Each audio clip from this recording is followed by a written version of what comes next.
ہماری آج کی گفتگو کا موضوع ہے روزہ کس کے لیے. گویا ہم سب کو اس بات کا فیصلہ کرنا ہے کہ ہم جو صبح سے شام تک بھوکے پیاسے رہتے ہیں اور بہت سی خواہشات کو چھوڑتے ہیں، اپنی زبان کو کنٹرول میں رکھتے ہیں، تو یہ ساری کوشش، ایفرٹ، بھاگ دوڑ، محنت، یہ سب کس کو خوش کرنے کے لیے؟ بعض لوگوں کا خیال یہ ہے کہ روزہ صحت کے لیے ایک اچھا ذریعہ ہے، یا بعض اوقات اپنی نیکی کے اظہار کا ایک بہترین طریقہ ہے. لیکن بات یہ ہے کہ روزہ دراصل اللہ رب العزت کے لیے، اس کی خوشنودی کے لیے. اسلام میں کوئی بھی نیک عمل، خواہ وہ چھوٹا ہو یا بڑا ہو، جب تک اس کے پیچھے نیت اچھی نہ ہو، اس کا کوئی اجر نہیں، اس کا کوئی فائدہ نہیں. اللہ سبحانہ وتعالی صرف ہمارے ظاہر کو نہیں دیکھتے، وہ ہمارے دل بھی دیکھتے ہیں، ہمارے سینوں کے اندر چھپی ہوئی نیتوں تک سے واقف ہیں. ایک حدیث میں آتا ہے کہ ان اللہ لا ينظر الى صورکم واموالکم ولکن ينظر الى قلوبکم واعمالکم.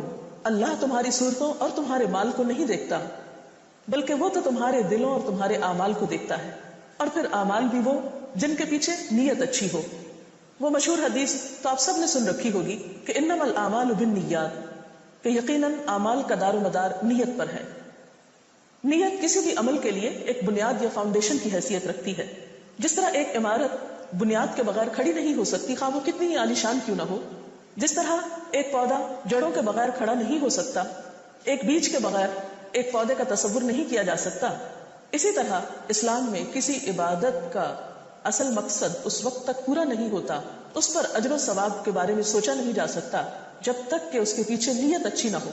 نیت کا لفظ عربی زبان کا ایک لفظ ہے جس کا روٹ نوا ہے، نون واو یہ.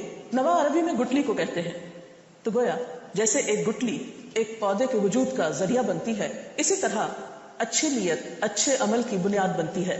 خاص طور پر روزے کے بارے میں ایک حدیث بھی آتی ہے، عن ابی ہریرہ قال قال رسول اللہ صلی اللہ علیہ وسلم قال اللہ عز وجل کل عمل ابن آدم له الا الصیام فانه لی وانا اجزی به متفق علیہ. حضرت ابو ہریرہ رضی اللہ تعالی عنہ سے روایت ہے، کہتے ہیں کہ نبی صلی اللہ علیہ وسلم نے فرمایا، اللہ تعالیٰ فرماتے ہیں انسان کا ہر عمل اس کے لیے ہے سوائے روزے کے کہ وہ صرف میرے لیے ہے اور میں ہی اس کی جزا دوں گا. اور روزے میں خاص طور پر نیت کا اہتمام اس لیے بھی کہ روزہ ایک ایسی عبادت ہے جس میں ایک انسان یا تو خود جانتا ہے کہ وہ عبادت کر رہا ہے یا نہیں، یا اس کا رب جانتا ہے. اور دوسرے لفظوں میں روزہ ایک ایسی عبادت بھی ہے جو ہماری نیت کو اللہ کے لیے خالص کرنے کا ایک ذریعہ بھی ہے. اور اس کے ساتھ ہی ہم دیکھتے ہیں کہ ریاکاری کی عبادت اللہ تعالیٰ کے ہاں سخت ناپسندیدہ ہے. ایک حدیث کے مطابق ایسی عبادات کو شرک قرار دیا گیا ہے. مسند احمد کی ایک روایت ہے، عن شداد بن اوس قال سمعت رسول اللہ صلی اللہ علیہ وسلم یقول من صلى يرائي فقد اشرك ومن صام يرائي فقد اشرك ومن تصدق يرائي فقد اشرك. حضرت شداد بن اوس رضی اللہ تعالی عنہ کہتے ہیں، میں نے رسول اللہ صلی اللہ علیہ وسلم کو فرماتے ہوئے سنا ہے، جس نے دکھاوے کی نماز پڑھی اس نے شرک کیا، جس نے دکھاوے کا روزہ رکھا اس نے شرک کیا، اور جس نے دکھاوے کے لیے صدقہ کیا اس نے شرک کیا.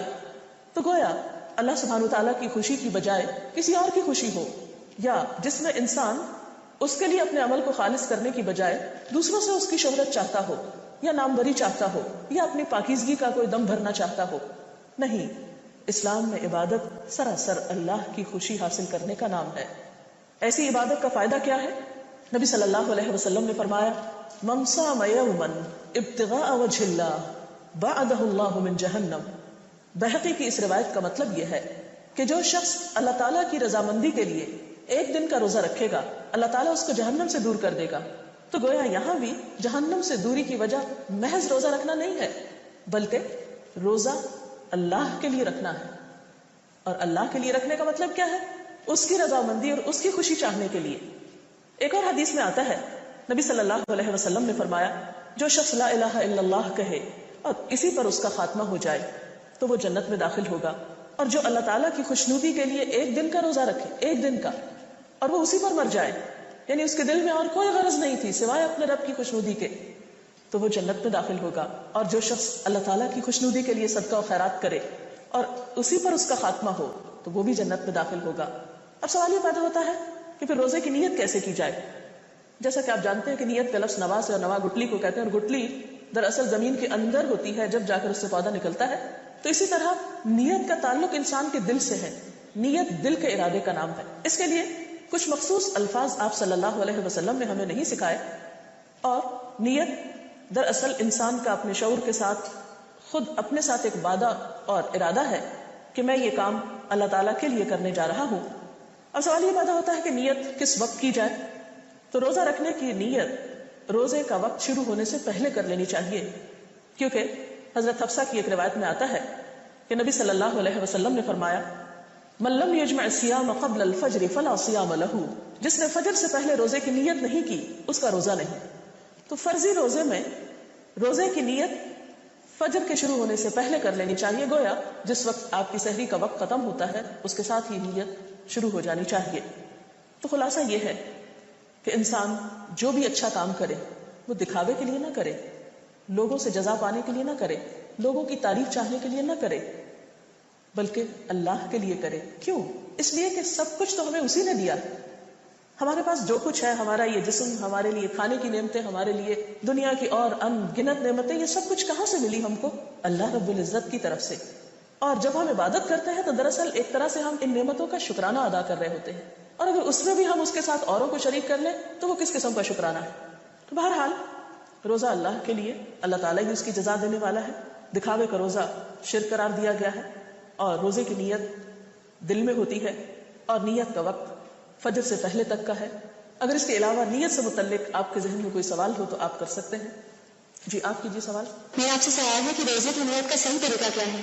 روزے کی نیت دراصل دل میں ہوتی، اور اس کا آپ کو پتہ کیسے چلے گا؟ مثلا آپ رات کو جب سونے لگتے ہیں کیا سوچ کر سوتے ہیں کہ مجھے صبح روزے کے لیے اٹھنا، تو گویا آپ نے نیت کر لی. آپ الارم لگاتے ہیں، پھر آپ صبح اٹھ جاتے ہیں، سحری کرتے ہیں. آپ کے یہ سارے اعمال اس نیت کے تابع ہیں. ایک تو روزہ رکھنے کی نیت اس طرح ہوگی. دوسرا یہ کہ جب آپ سحری کھا رہے ہوں اور آپ روزے کی حالت میں ہو تو اس وقت نیت کی مزید تجدید کر سکتے ہیں کہ میرا یہ عمل خالصتاً اللہ تعالیٰ کی رضا کے لیے ہے. اور خصوصاً اس وقت جب آپ کو بھوک لگی ہو یا آپ کو روزے کی وجہ سے کسی قسم کی کوئی دقت یا پریشانی ہو رہی ہو تو اس وقت اس تکلیف کے احساس میں پھر اللہ تعالیٰ کی خوشی کے لیے اسے اچھی طرح برداشت کر لیں اور اس کا تذکرہ نہ کریں اور اپنی حالت کو بھی بہتر رکھیں، کیونکہ جو کام اللہ تعالیٰ کے لیے کیا جاتا ہے وہ پھر خوبصورتی سے ہی کیا جانا چاہیے. اور اگر کسی وقت کسی انسان کی کوئی تعریف سن کر دل میں یا نیت میں کوئی خرابی آنے لگے اور انسان کے اندر کسی قسم کی کوئی کجی آنے لگے تو فوراً یاد کر لے اپنا اصل مقصد اور سوچے کہ نہیں، مجھے کسی انسان سے اس کا کچھ ریوارڈ نہیں چاہیے، میں نے تو یہ کام اللہ کے لیے کیا ہے اور اسی سے میں اس کی جزا چاہتا ہوں. جی جیسے آپ نے بتایا کہ روزہ ہماری نیت کو خالص کرنے کا ایک ذریعہ ہے، تو ہمیں کیسے پتا چلے گا ہماری نیت خالص؟ بات یہ ہے کہ روزہ آپ کی نیت کو خالص کرنے کا ایک ذریعہ بھی ہے، اس میں کوئی شک نہیں، کیونکہ اگر آپ چھپ کر کوئی کھا پی لیتے ہیں تو کسی اور کو پتہ نہیں چل سکتا سوائے اللہ تعالیٰ کے. اس لیے یہ عبادت آپ کی اور اللہ تعالیٰ کے درمیان ہے. اب اس میں یہ ہے کہ آپ کو کیسے پتہ چلے گا کہ آپ کی نیت خالص ہے یا نہیں؟ تو آپ اپنے لیے ایک معیار مقرر کریں کہ آپ روزے کی حالت میں اپنے آپ کو اللہ تعالیٰ کے کتنا قریب پاتے ہیں، کیونکہ جس کی خوشی مقصود ہوتی ہے اس کی یاد بار بار آتی ہے اور انسان روحانی طور پر اپنے آپ کو اللہ تعالیٰ کے قریب پاتا ہے. تو جتنی زیادہ آپ کی نیت خالص ہوگی اتنا ہی زیادہ آپ کو اللہ تعالیٰ کا قرب محسوس ہوگا اور آپ کے اپنے اندر ایک فرقان پیدا ہوگا. جیسے کہ ایک آیت میں آتا ہے کہ ان تتقوا اللہ یجعل لکم فرقانا، اگر تمہارے اندر اللہ کا تقویٰ ہوگا تو وہ تمہارے اندر ایک کسوٹی پیدا کر دے گا، ایک میزان پیدا کر دے گا. جیسے ایک تھرمامیٹر ہوتا ہے بخار کی حرارت کو ناپنے کے لیے، تو بالکل اسی طرح انسان کے اندر بھی اللہ تعالیٰ ایک ایسی سوچ اور ایک ایسا احساس پیدا کر دیتے ہیں کہ جس میں انسان اچھے برے کے فرق کو پہچاننے لگتا ہے. تو یہی فرقان آپ کو بتائے گا اور احساس آپ کو بتائے گا کہ آپ اللہ تعالیٰ کے کتنے قریب ہیں. اجازت چاہتے ہیں؟ اللہ حافظ. اجازت چاہتے ہیں؟ اللہ حافظ.